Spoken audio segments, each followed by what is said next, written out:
Memory is a tricky thing. Over and over, the Torah commands, Zachor, remember.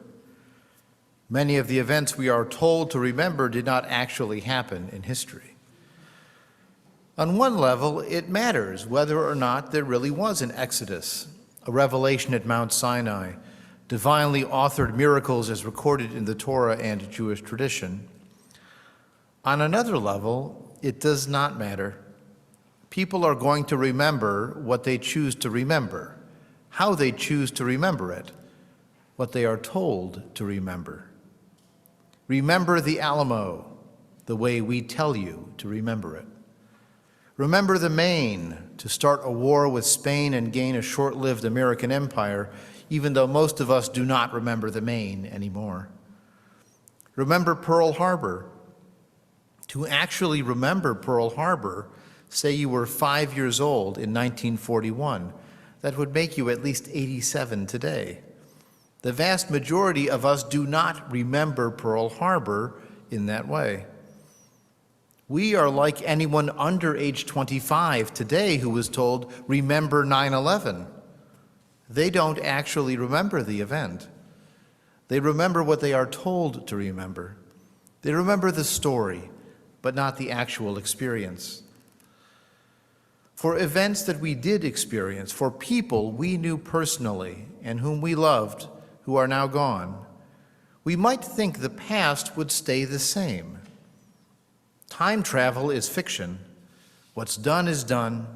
Those who are gone are gone. We will not see them again for the rest of our lives. However, it turns out our memories do not stay the same, because we do not stay the same. We are not an unmoved observer of the past, an objective camera recording everything that comes into our frame. We are artists, painting the scene over and over.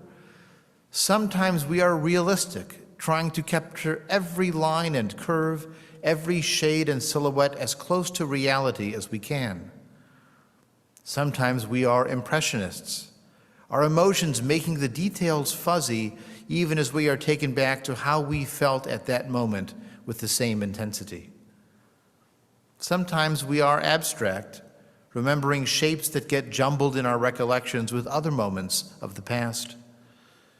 Memory is not a science. Memory is an art, a moving sea between the shores of then and now. Memory is a complicated relationship between yesterday and today. As we change, so too do our relationships. Our service this afternoon quoted Mitch Albom's Tuesdays with Morrie, "Death ends a life, not a relationship." After a loved one dies, it takes time to get past the immediacy of loss, the pain of separation, sometimes the agonies of a last decline. Over time, our relationship to them changes, as it always did before. Perhaps our relationship to that person began as a child to a parent. It later became an adult child relating to a fellow adult parent. Then maybe we became a parent ourselves, and they became a senior parent and a grandparent. If they did not die suddenly, perhaps we became a caregiver to them as their needs grew. When they are gone, we transition from caregiving to remembering. Yet remembering is still a dynamic and complicated relationship. If we had a good connection while they were alive, maybe we find more peace. Or maybe we miss them more because the relationship was so good. If our relationship had challenges, are we relieved to no longer argue? Or do we regret that we no longer have the chance to create a better connection or to reconcile?